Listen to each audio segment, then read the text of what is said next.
Welcome students to our second class on trade unionism in India.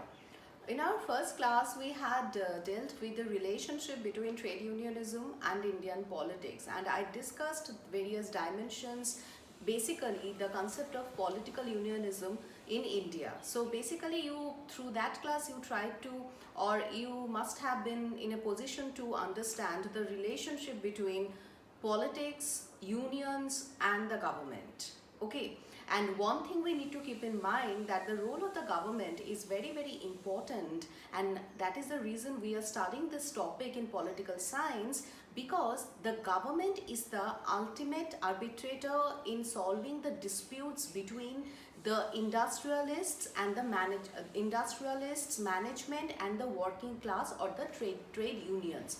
So government has the power and authority to solve the disputes, to take policies, to take decisions, and in case of any dispute between the management and trade union. So that is very important that you need to keep in mind.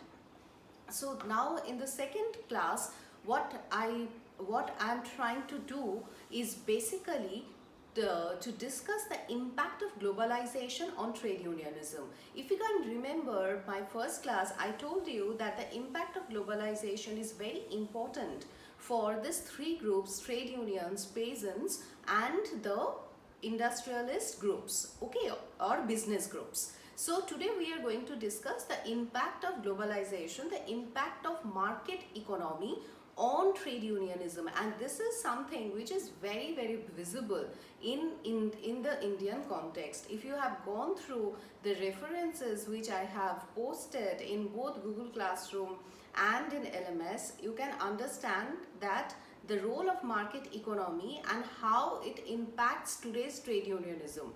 Because trade unionism before 1980s and 90s and after 1990s, there is a huge difference. So what are the points of difference that we are going to discuss? First, in a very nutshell, what is globalization? What do we understand by globalization? By globalization, we understand integration of one country's economy or developing society's economy with the world economy, with the notion of structural adjustment programs where we give access to the market to play in our economy. And it's a kind of interconnectedness between societies, cultures, space and time. So the world becomes the global village, and today we can see what's happening, that the world has become a global village. So in this globalization, what happens? The state becomes, secondary. The state starts rolling back, the state starts retreating itself in economy, and who becomes important? Market becomes important. So the rule of the market is competition, choice and profit. So you can understand that in our last class we mentioned that most of our national trade unions are affiliated to political parties, and now in this globalization our government is retreating and market rules and norms are being very important. So globalization is doing what? Globalization is facilitating liberalization, privatization and the operation of different non-state actors and factors. So what is happening? It is basically the emergence of capitalism with human face. And this globalization is also indicating two important points. What is that? The rise of skilled man force, not the manual, but the rise of technological and communication based man force and knowledge economy. So the role of manual labor slowly is being replaced by the skilled labor.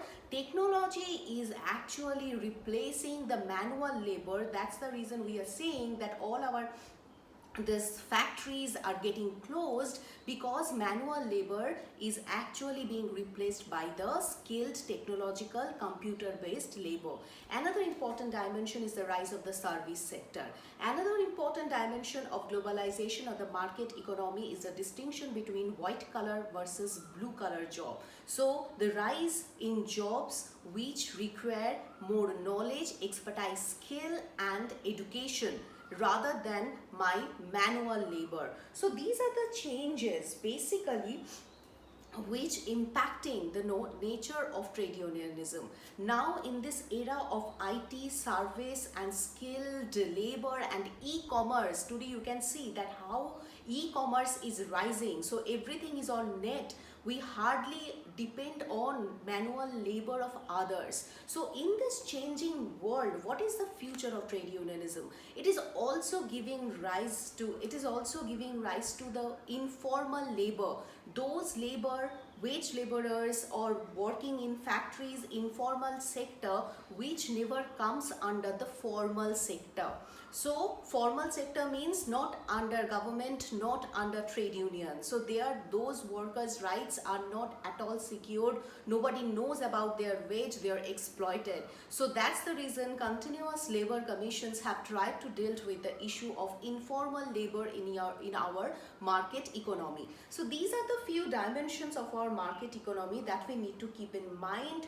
And in this changing competition, profit and globalization, the power, the organizing factor of trade unions basically is being limited. So now trade unions in this era of globalization, they are also to some extent rolling back, because the vacuum is getting controlled by the market. So the future of trade unionism is under challenge. So today's world, we cannot think of militant trade unionism, we cannot think of strike, we cannot think of band. The moment we talk about all this, we think about productivity, we think about the future of production and also the service sector.